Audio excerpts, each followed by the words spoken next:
Hola, buenos días. Hola, profe. Hola, ¿cómo Buenos días. están? Bueno, vamos a ver la materia que nos toca. Estábamos viendo un PPT, si no mal recuerdan.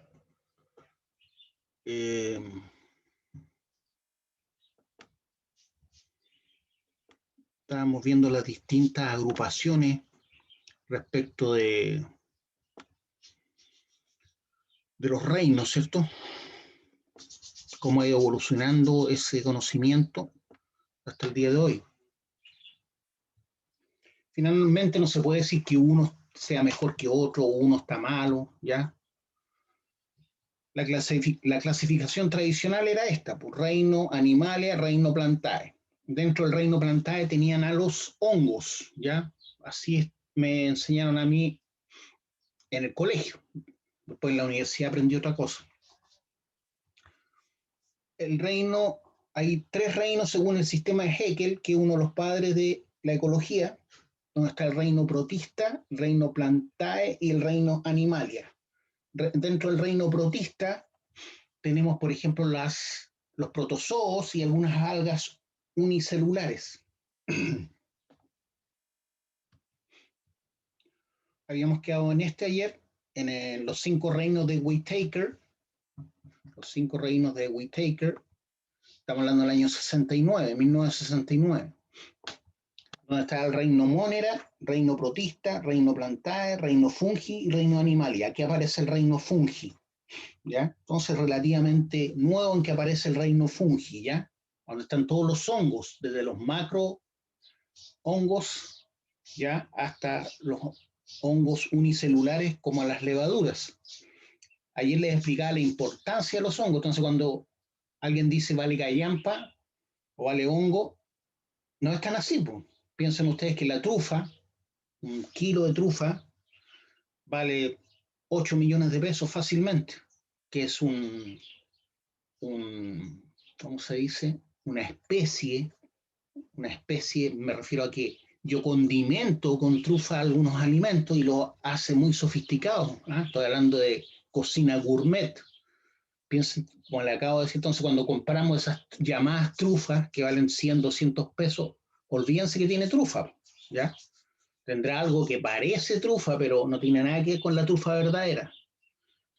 Quizá alguna torta que valga unas 32.000 pesos, que dice que tiene trufa, tenga un raspadito de trufa, quizá, una esencia de trufa. Aunque lo más probable es que sea un condimento artificial, así como existen spray artificiales para olor a recién horneado de pan, olor a lavanda, olor a, no sé, pues bosques valdivianos. Bueno, también hay esencias que replican, ¿cierto?, el olor de algo o el sabor de algo. Entonces, muy poco probable que nosotros hayamos comido trufa verdadera, ¿ya? Como por lo caro que es, a no ser que haya una pastelería gourmet, no sé, con viña o en almuerzo, y algo de trufa tengan, ¿ya? Pero es difícil. Yo sinceramente creo que no he probado la trufa verdadera. El reino Monera son el reino de las bacterias, ¿ya? El reino de las bacterias, reino Monera, según la agrupación o la visión de Whittaker, donde aparecen estos 5 reinos. Les decía también que los hongos, gracias a los hongos tenemos la penicilina, ¿ya? Y que es el primer antibiótico descubierto, que fue descubierto por accidente. Muchas cosas son descubiertas por accidente. Se dio cuenta Fleming, si no me equivoco, que cayó algo de moho de un pan que tenía cerca de ¿cómo se llama? De una muestra de bacterias. Y algo de ese moho, según recuerdo, del pan que tenía o de una fruta, cayó encima de esa colonia de bacterias que tenía en una especie de tapa, que no me acuerdo el nombre de ahora, que son de vidrio, donde se hacen cultivos de bacterias. Y se murieron las bacterias. ¿ya? Eso es lo que, y así se descubrió, ¿cierto?, el primer antibiótico. Sí, las trufas son subterráneas, crecen bajo tierra.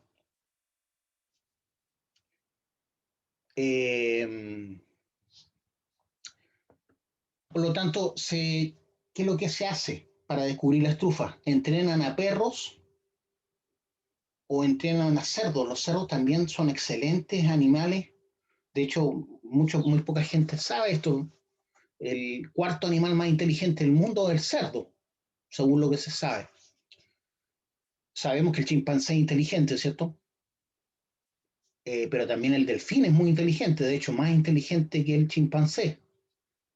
¿Ah? También el cuervo, el que se ha estudiado hasta el momento, pues el cuervo se sabe que es muy inteligente, es capaz de descifrar muchas palabras e incluso apretar teclas del computador para comunicarse con nosotros, el cuervo. Entonces por eso siempre en las películas lo muestran como el malo de la película, ¿cierto? ¿Se han fijado? Porque seguramente la gente empieza a desconfiar de estos animales y qué sé yo, qué pensará, estarán endemoniados, pensarán porque los ven tan inteligentes. De ahí que siempre los cuervos los muestran como el animal en las películas satánicas o en las películas de, qué sé yo, de miedo, pero es una ridiculez. Por lo que pasa es que el cuervo, como es tan inteligente, la gente tiende a desconfiar de ellos porque ve que tiene muchas actitudes, entre comillas, humanas, ¿cierto? Por su inteligencia. Lo mismo los monos cuando les da, se ponen celosos con uno, dejan la escoba en la casa. Tengo un amigo que tenía un mono, esto, mono ardilla, si no me equivoco, y cuando se ponía celoso le destruía todo. Todo lo que el mono sabía que era importante para mi amigo, se lo rompía, se lo despedazaba. Por eso hay un dicho, hay más peligroso que un mono con navaja. eh, entonces, igual los delfines son capaces de comunicarse con computadores, también apretando teclas, y pueden reconocer, si no mal recuerdo, algo de 500 palabras, lo mismo el cuervo, los chimpancés, pero como les decía, el cuarto animal más inteligente hasta donde yo sé es el cerdo, ¿ya? De hecho, el cerdo tiene muchas cualidades que se asemejan al ser humano. La gente habla del cerdo, del cochino, ¿ah? Del chancho, por la actitud que tiene de revolcarse en el barro. Pero muy pocos saben por qué se revolcan en el barro. ¿Quién sabe por qué se revolcan en el barro los chanchos? ¿Será porque son cochinos? Porque La piel casi que no tiene es tienen sensible. pelo para refrescarse. Uno dice para refrescarse, el otro no lo escuché. La piel que tiene es sensible a los rayos del sol. Sí, la piel es muy sensible a los rayos del sol, pero la principal razón es justamente para refrescarse. ¿Saben por qué? Porque no tienen glándulas sudoríperas. Sudoríperas. ¿Qué significa eso? Que no transpiran. Nosotros cuando tenemos calor transpiramos, botamos calor a través de nuestra transpiración y eso nos ayuda a enfriar el cuerpo. Recuerden ustedes que el agua tiene un calor específico muy alto. Cuesta calentar el agua y asimismo cuesta enfriarla. Por lo tanto, cuando hace frío, yo voy varias veces al baño a orinar, ¿cierto? Para descargar cantidad de agua en mi cuerpo para que se caliente más fácil. Pero a su vez, cuando hace mucho calor, hago lo mismo. Transpiro mucho, evacúo agua a través de los poros para enfriarme más rápido. Entonces, como los pobres chanchos no tienen glándula sudorípera, ¿qué es lo que hacen para refrescarse? Se revuelcan en agua con barro, ¿ya? No tienen nada de chancho ni cochino, porque ellos no hacen sus heces en ese barro, como algunos creerán, ¿ya? De hecho, el chancho a las 2 semanas, un chanchito chico a las 2 semanas ya hace sus necesidades muy lejos o lejos de donde come, ¿ya? No tiene nada de chancho ni de cerdo. Entonces, en nuestra ignorancia le pusimos así, pues cochino, chancho, cerdo, y así tratamos a la gente que es media cochina.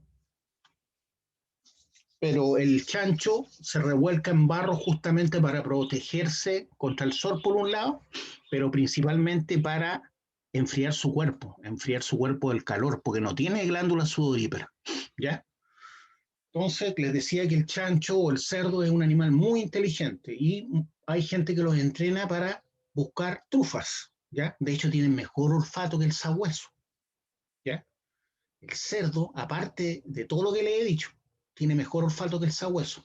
Puede oler algo, también se entrenan para encontrar cadáveres, drogas, qué sé yo, están recién en eso, pero hasta donde yo sé, saben descubrir las trufas, la han entrenado para descubrir trufas y también lo han entrenado pueden saber si una persona está enterrada bajo tierra hasta 8 metros de profundidad. ¿Se dan cuenta de lo que te estoy diciendo? Imagínense un maleante asesinó a alguien y lo enterró a 6 metros, a 7 metros. El chancho va a saber en qué lugar lo enterró, porque puede oler cosas hasta los 8 metros de profundidad. ¿Ya? Es un súper animal. ¿Ya? Para aprender todas estas cosas, yo muchas de estas cosas las he aprendido en Animal Planet, en Discovery Channel, Nat Geo. Les recomiendo ver esos canales porque son muy, aparte de entretenidos, uno aprende mucho. Entonces, el reino fungi, estábamos hablando, la importancia, ¿cierto?, de los hongos, cómo se descubrió la penicilina, ¿cierto? Un tipo de moho que cayó sobre no me acuerdo el nombre, algo así como vaso de Perry, donde había una colonia bacteriana que murió, y ahí se dio cuenta Fleming, ¿cierto?, de que los hongos generaban una toxina que era un excelente antibiótico. Pero antibiótico significa antivida, antivida, por lo tanto no solamente mata lo malo, puede matar lo bueno también. Ya. Bueno, el 90% del genoma humano, dice Camilo, que comparten los cerdos, ¿ya? Los cerdos. Bueno, un chimpancé comparte como el 98%, ¿cierto?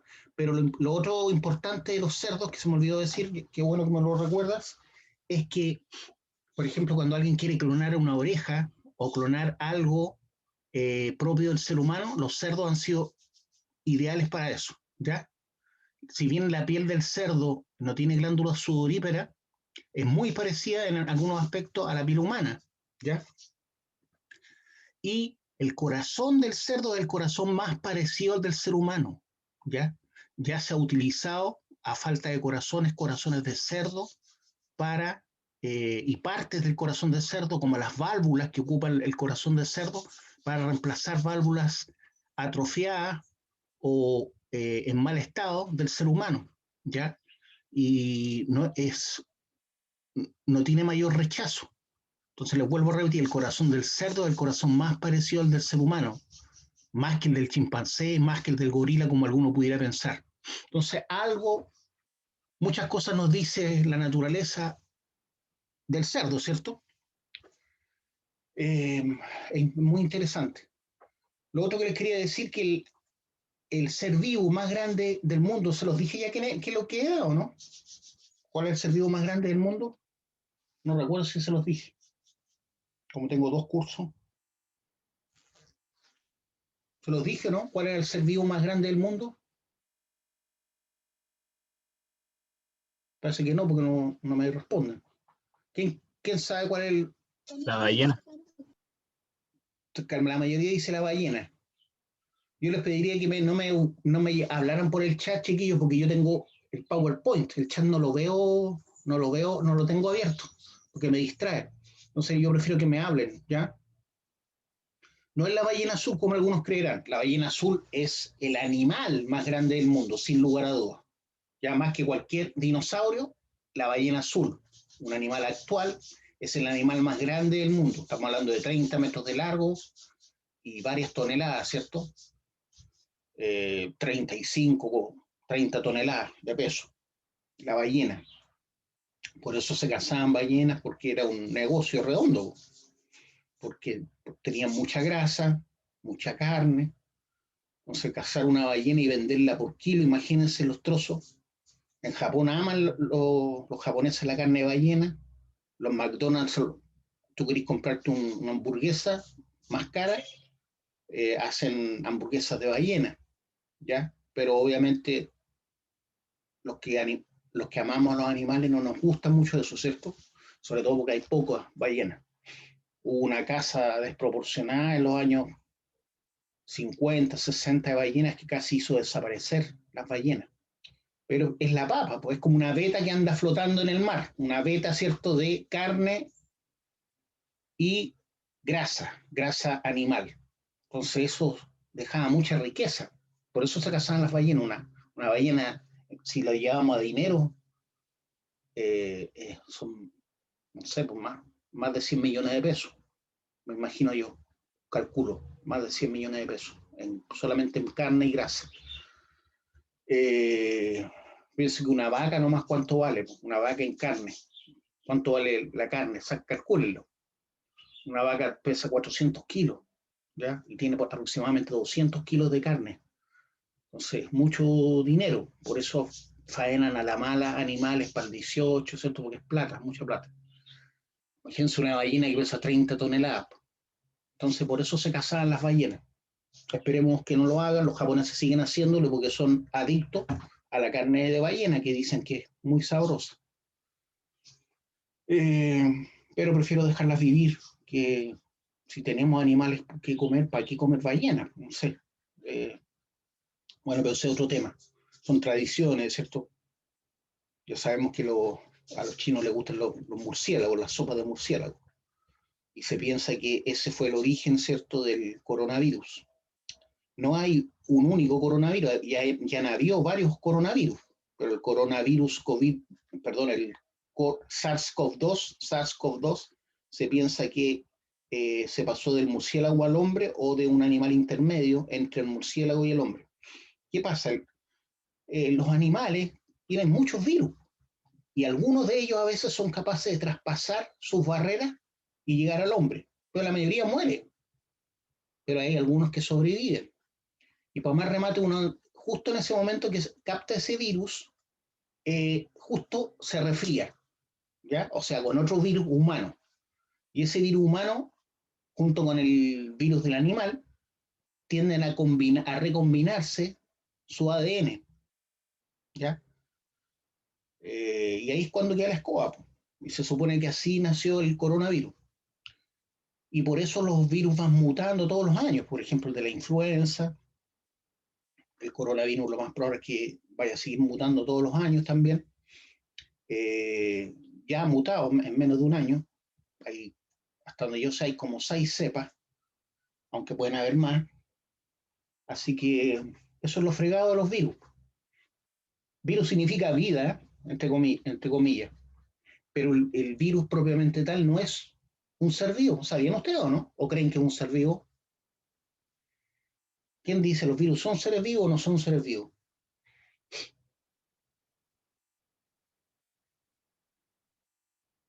Chiquillo, ya pues. ¿Son seres vivos o no son seres vivos los virus?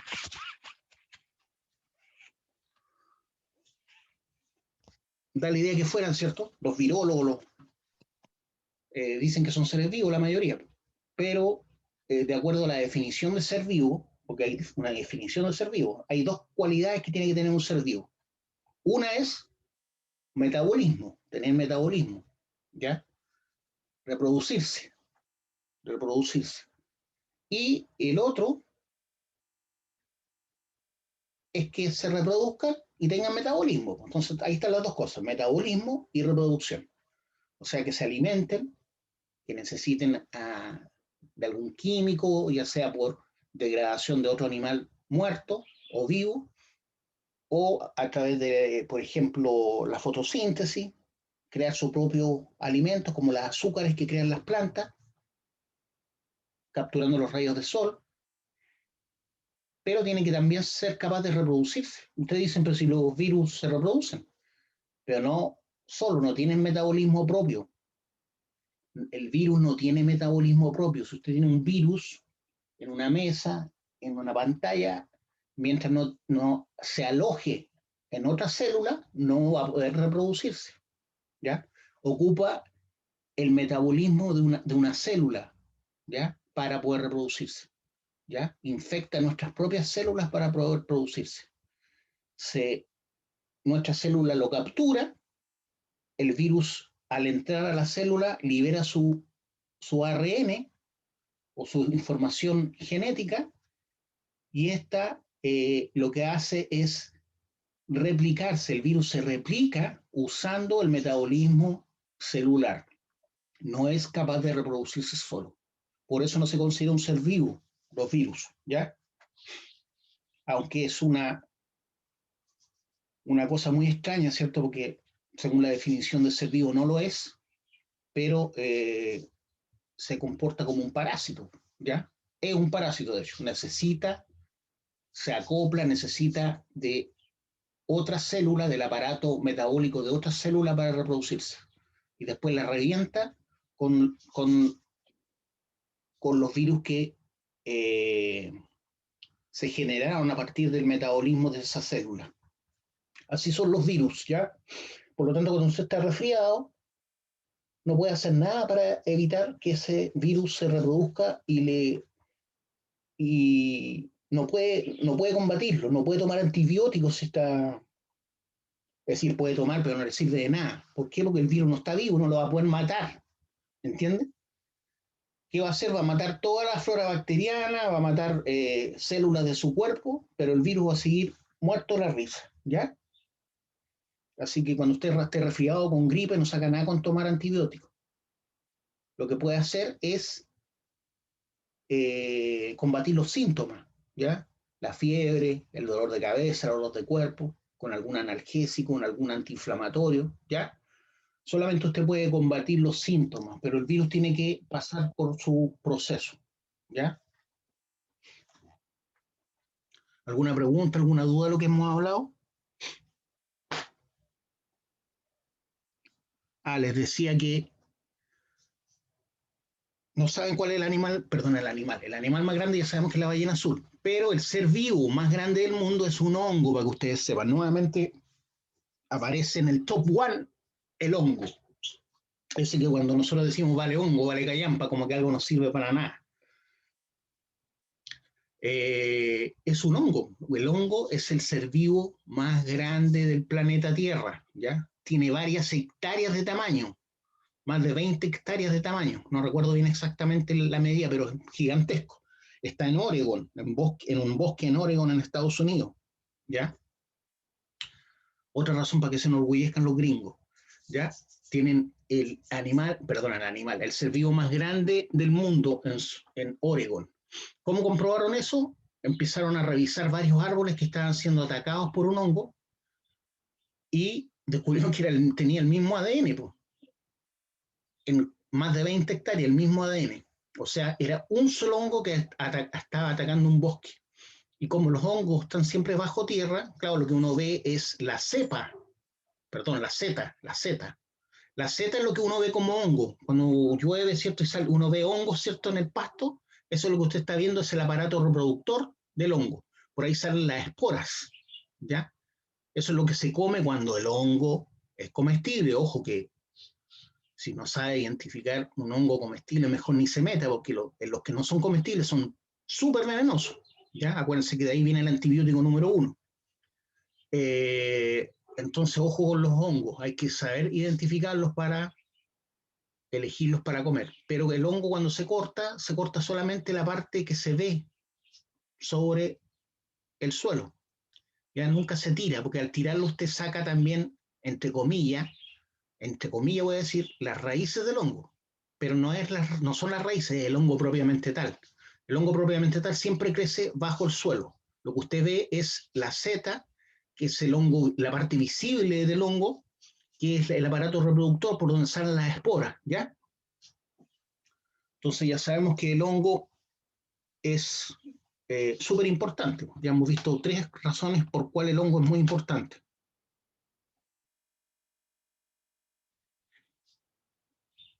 Sí, hay flores que necesitan un hongo para reproducirse. O sea, hay una flor, que no me acuerdo el nombre en este momento, tengo tantas cosas en la cabeza, imagínense, minería y medio ambiente, es mucha información.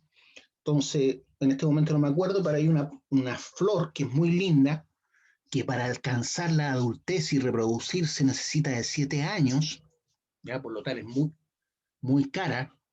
Parece que es la orquídea, si no me mal recuerdo, la orquídea. La orquídea, nosotros tenemos una orquídea chilena, y esa orquídea necesita de un hongo para alcanzar la adultez y vivir. También tiene simbiosis con ese hongo en sus raíces, como dice aquí Camilo. Necesita hacer simbiosis, o sea, es como una sinergia que hace la planta con el hongo, ¿ya? Eso es simbiosis. Otra simbiosis muy conocida son los líquenes. Los líquenes es una simbiosis entre un hongo y un alga. Es una simbiosis entre un hongo y un alga. Cada líquen que usted conoce en el sur o acá en la quinta región también hay líquenes. Uno ve los árboles, por ejemplo, que están como pintados de amarillo. Esos son líquenes, ¿cierto? Y esos líquenes son una simbiosis de un hongo y un alga. El alga no puede ir por sí solo, ni el hongo tampoco. Por eso se llama simbiosis, ¿ya? Lo ideal sería que los matrimonios fueran simbiosis, ¿cierto? Lamentablemente a veces no ocurre eso, pero uno busca eso, que ninguno de los dos pueda vivir sin el otro. Bueno, pero eso es otra cosa. Pero eso es lo que les quería decir. Entonces,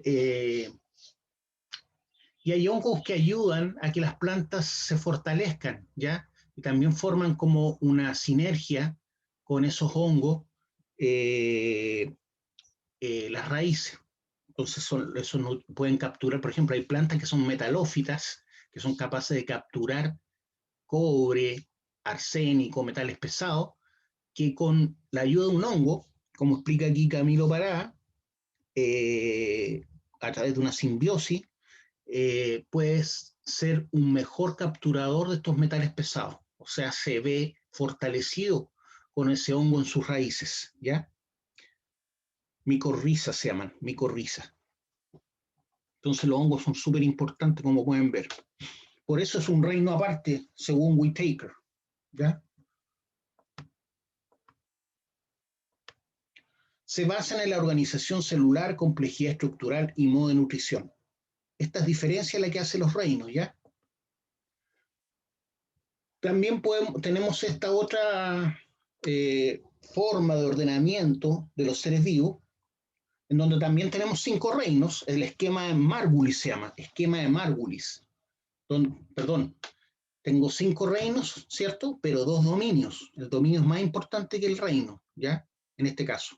Entonces tenemos el dominio procaria, donde están los seres vivos procariotes. Procariotes significa que el núcleo no está separado del resto del citoplasma, ¿ya? Esos son los organismos procariotes. Básicamente están las bacterias nomás, ya el reino bacteria. Después viene el dominio eucaria o eucariote, eucaria o eucariote, donde tenemos el resto de los reinos, por reino protoctista o protista, reino fungi, reino plantae y reino animalia. Le llaman reino protoctista o protista, ¿ya? Todas las demás células del dominio eucariote, reino protoctista, reino fungi, reino plantae y reino animalia, tienen células con su núcleo separado del resto del citoplasma. O sea, el núcleo tiene paredes nucleares, ¿cierto? Paredes que los separan del resto del citoplasma. En cambio, el dominio procariote, el núcleo, ¿ya? El ADN de la célula está libre en el resto del citoplasma, ¿ya? Libre en el resto del citoplasma. Y eso tiene sus pros y sus contras, obviamente. ¿Cuál es el pro? Es que las bacterias son capaces de capturar restos de otras bacterias, por ejemplo, y capturar su información genética, y así es como se van volviendo más fuertes. Por ejemplo, hay bacterias, que han resistido algún antibiótico y ¿saben lo que hacen? Le mandan ese trozo de ADN, ese gen, a una bacteria que está cercana a través de un tubo por donde manda ese trozo de ADN. Como un ser pensante, ¿se dan cuenta? Una bacteria toma el gen que le permitió sobrevivir a un antibiótico determinado y se lo manda a otra bacteria que esté cercana a ella. Obviamente de la misma especie. Bueno, Las bacterias también tienen especies distintas. Entonces, eso es el esquema de Margulis, con 2 dominios y 5 reinos. Del año 88 al 96 se conoció eso. Dominio. ¿Qué es lo que es un dominio? Una categoría superior al reino. Se reconocen 3 linajes evolutivos. Bueno, esto es según la teoría de la evolución. Dominio, una categoría superior al reino, se reconocen 3 linajes evolutivos. Aquí tengo otra, que es los 4 subdominios de Mayr, o Mayr, 1990, otro biólogo, ¿cierto? Dominio procariote, tiene 2 subdominios, subdominio Eubacteria y subdominio Archaebacteria, ¿ya? Entonces, básicamente, es como el reino Monera, ¿cierto? Reino Monera abarca las Eubacterias y las Archaebacterias, ¿ya? Que son procariotes, o sea, su núcleo está libre en el resto del citoplasma. En cambio, en el dominio eucariote, tengo el subdominio protista, subdominio metabionta, y dentro del subdominio metabionta tengo el reino metáfita, el reino fungi, el reino animalia.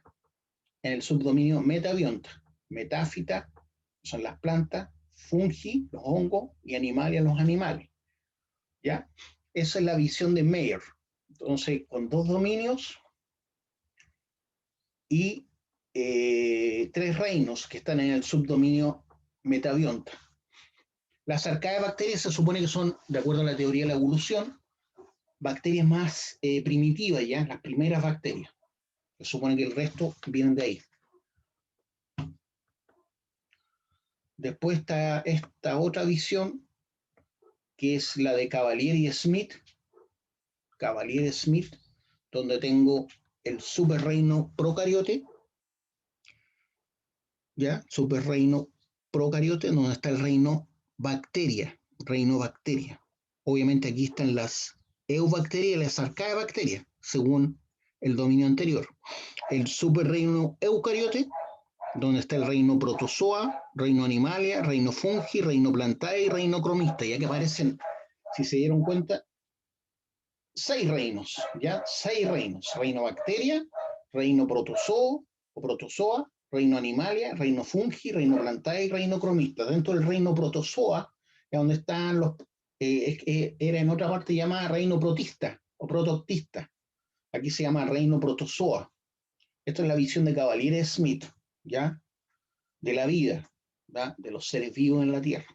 Entonces tenemos el superreino procariote, reino bacteria, y después el superreino eucariote, donde está el reino protozoa, reino animalia, reino fungi, reino plantae y reino cromista. Dentro del reino cromista hay seres vivos, ¿cierto?, que se comportan de una manera muy especial con la luz, y ahí está el reino cromista. Por ejemplo, hay unas medusas que como que se iluminan en la profundidad del mar, y se mueven como iluminándose, como haciendo señales lumínicas. Ese es parte del reino cromista, ¿ya? Es lo que me acuerdo ahora, porque es un reino muy poco conocido. Finalmente tengo esta especie de árbol de evolución, ¿cierto? Es una representación filogenética de los 3 dominios de la vida: arcaebacteria, eubacteria, eucariote, protista, plantae, fungi y animalia, donde el arcaebacteria y el eubacteria son como que han crecido en paralelo, y se supone que de ahí vienen todo el resto, ¿ya? Entonces el protista es eucariote, obviamente, porque solamente el reino de las bacterias son procariotes. Es multicelular y unicelular, ¿ya? Porque existen algas unicelulares y algas multicelulares que son protistas. Y también los protozoos son protistas.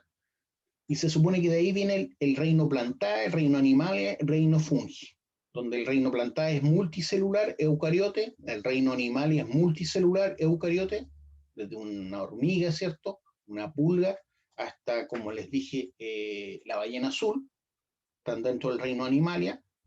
Y el reino fungi, que es muy especial, como que le tengo un cariño yo especial a este reino, es multicelular y eucariote. Multicelular y eucariote. debiera decir multicelular y unicelular, ¿eh? Porque hay hongos que son unicelulares. No sé por qué pusieron ahí solamente multicelular. No me queda claro.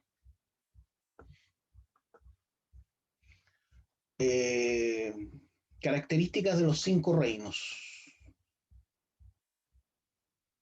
Aquí hay características que podemos diferenciar los 5 reinos, ¿ya? Por ejemplo, el reino Monera tiene tipo de células procariotes, ¿ya? Porque son las bacterias básicamente. Su ADN está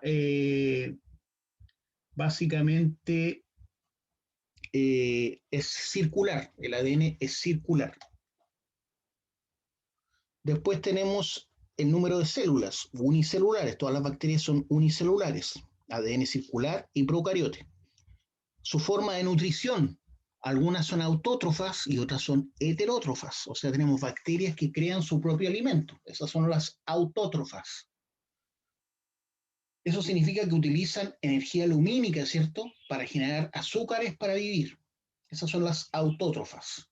Y las heterótrofas son las que se alimentan de otros seres vivos o de algún químico que les sirva de energía, ¿ya? Cuando tú te alimentas de otro ser vivo, básicamente hablamos de energía química, porque al degradar ese otro ser vivo en tu cuerpo, en tu metabolismo, obtienes lo que necesita tu cuerpo, ¿ya? Por ejemplo, la gente que hace fisicoculturismo, que quiere tener músculos, ¿cierto? Tiene que comer harta carne, ¿cierto? Porque si quiere músculos, tiene que comer músculos, hartas proteínas, ¿ya? Es la única forma de generar músculos. Entonces tenemos nutrición autótrofa y heterótrofa dentro del reino Monera. Energía que utilizan, tenemos energía química e energía luminosa. Los autótrofos utilizan energía luminosa, ¿cierto? Como a través de la fotosíntesis obtienen azúcares para crear su propio alimento, por eso son autótrofos. Las plantas son autótrofas, ¿ya? Heterótrofos, hay algunas bacterias que son heterótrofas, la gran mayoría. Eso significa que necesitan o de químicos o de restos de seres vivos para alimentarse, ¿ya? La reproducción del reino Monera es asexual. La reproducción del reino Monera es asexual, ¿ya? Perdón. Tejidos diferenciados no existen tejidos diferenciados en las bacterias. Existencia de pared celular sí existe, ¿cierto? Las bacterias tienen pared celular, ¿ya? Y movilidad, algunas sí se mueven, algunas no se mueven, no todos se mueven. Vaya nomás paz. Entonces algunas bacterias sí se mueven, otras no se mueven. También tengo el reino protoctista. ¿Qué características tiene? Tipo de células eucariotes, o sea, tienen su núcleo separado del resto del citoplasma, con una pared nuclear. Su ADN es lineal. Si se dan cuenta, el reino protoctista, el reino de los hongos, el reino plantae, el reino animalia tienen ADN lineal. Lo único que tienen ADN circular es el reino Monera. Entonces, entre más complejo sea un ser vivo, ocupa el ADN lineal. Eso significa que nuestro ADN es lineal también, ¿cierto?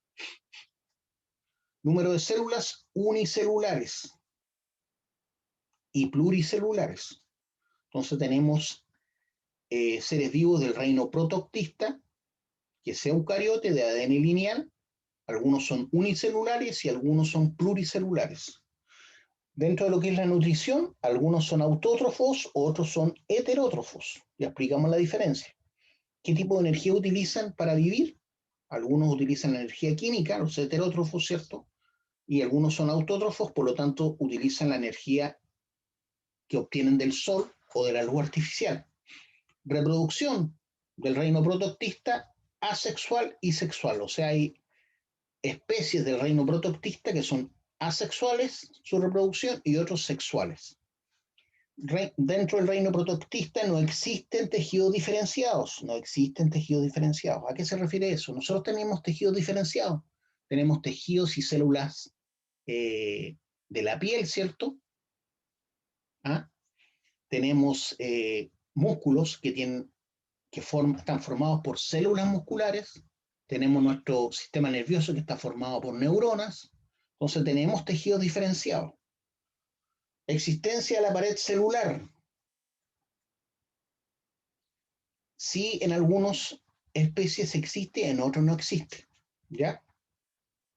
Entonces la existencia de pared celular en algunos existe y en algunos no existe. Movilidad. Algunos se mueven, otros no se mueven dentro del reino protoctista. Después viene el reino de los hongos, que son eucariotes, ADN lineal. Hay hongos que son unicelulares, otros son pluricelulares. Las levaduras son unicelulares, por ejemplo. El moho es unicelular. Algunos mohos, no todos. Pero también hay organismos pluricelulares, ¿cierto? Como el ser vivo más grande del mundo, ¿ya? Obviamente ese ser vivo que tiene más de 20 hectáreas debe tener cientos de años también. Nutrición, heterótrofo. Heterótrofo. Todos los hongos son heterótrofos, o sea, necesitan de otros organismos para vivir, ¿ya? Nosotros también somos heterótrofos. Necesitamos de las plantas o de los animales para alimentarnos. Nos generamos nuestro propio alimento. El cocinar no es generar nuestro propio alimento. Energía que utilizan, química, obviamente. Todos los heterótrofos, energía química. Se me olvidó decirle. Hay algunas bacterias que se utilizan para la biolixiviación, ¿ya? Como la Thiobacillus ferrooxidans, que es capaz de descomponer sulfuros secundarios, como la cobalina, como la calcosina, como la bornita. Por lo tanto, ¿cómo lo hacen? Se alimentan químicamente, obtienen los químicos necesarios degradando estos sulfuros secundarios, ¿ya? Se alimentan básicamente de azufre, ¿ya? Entonces, por eso existe la biolixiviación a través de bacterias, ¿ya? Pero el problema de la biolixiviación a través de bacterias es que como son seres vivos, necesitan condiciones especiales para subsistir y estar eficientemente comiéndose o degradando, ¿cierto?, los sulfuros secundarios. Y ese es el problema. La mayoría de las minas están en lugares donde cuesta mantener un caldo de cultivo con una temperatura adecuada para que sea ideal la biolixiviación. Es por eso que, si bien se conoce y se utiliza en algunas partes, no está muy extendido, ¿ya? Por las condiciones en que tienen que vivir estas bacterias, ¿ya? Profe, Dígame. ¿cómo se llamaba la bacteria? Thiobacillus ferrooxidans. Thiobacillus ferrooxidans. ¿Ya? Es el nombre científico. Pero si usted busca bacteria que se alimenta de sulfuro, va a llegar rápidamente el nombre. Eso es lo que me faltó decirles de el reino Monera. Estamos en el reino hongos, donde su reproducción es asexual y sexual, ¿ya? Hay especies de hongos que son asexuales su reproducción y otros sexuales. No existen tejidos diferenciados. Existencia de pared celular sí existe. Movilidad, algunos sí se mueven, otros no, ¿ya? Cuando se mueven, me imagino que a través de las esporas, ¿ya? Plantas, el reino Plantae, son eucariotes, ¿cierto? ADN lineal, son seres vivos pluricelulares, su nutrición es autótrofa, ¿cierto? Porque la clorofila les permite hacer fotosíntesis y obtener azúcares a través de la energía lumínica que les da el sol o luz artificial. Reproducción asexual y sexual. Dentro de las plantas tenemos plantas asexuales y plantas sexuales. Incluso hay árboles que son macho, árboles hembra. Y hay otros que la parte masculina y la parte femenina de la reproducción sexual están en un mismo árbol, ¿ya? Tejidos diferenciados sí existen. Existencia de pared celular también existe. Movilidad, sí, algunos plantas sí tienen movilidad, otros no, otros no.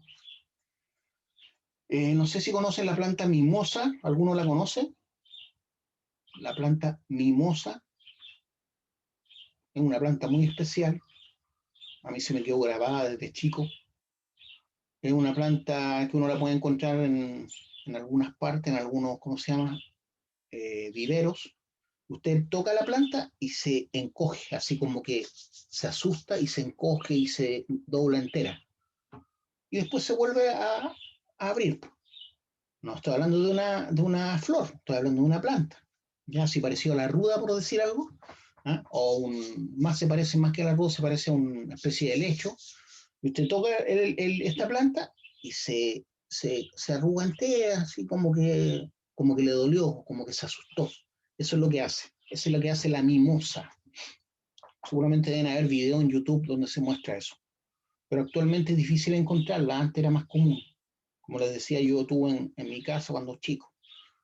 Pero es increíble, porque piensen ustedes que las plantas no tienen músculos, ¿ya? No tienen articulaciones. Eso es lo increíble de la naturaleza, que hay tanta ciencia que no entendemos de ella. Se ve un diseño inteligente en todo.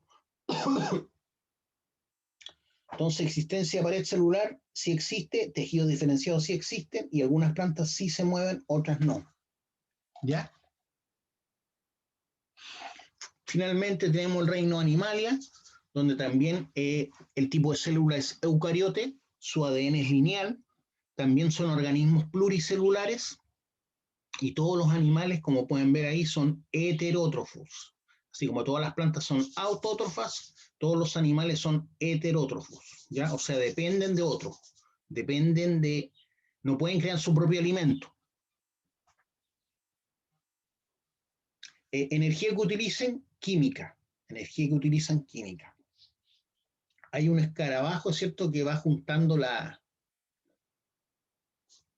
heces de animales vegetarianos y se la van llevando a su nido y van formando como una bolita de heces, ¿ya? Pero también sigue siendo heterótrofos, ¿ya? No creó su propio alimento. Energía que utilizan, química, ¿cierto?, como todos los heterótrofos. ¿Qué significa eso? Que al degradar, ya sea materia orgánica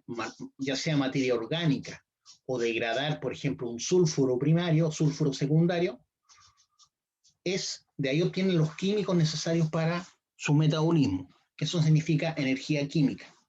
Reproducción sexual. Todos los animales tienen reproducción sexual. Tejido diferenciado existe. Existencia de pared celular no existe. No existe la existencia de pared celular. Movilidad, sí. Todos los animales se mueven. ¿Ya? Ya, chiquillo. ¿Alguna duda, alguna pregunta que me quieran hacer? ¿Dudas, preguntas?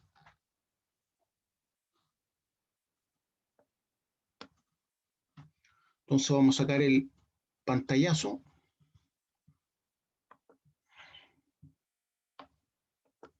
Y nos despedimos. ¿Dudas, preguntas?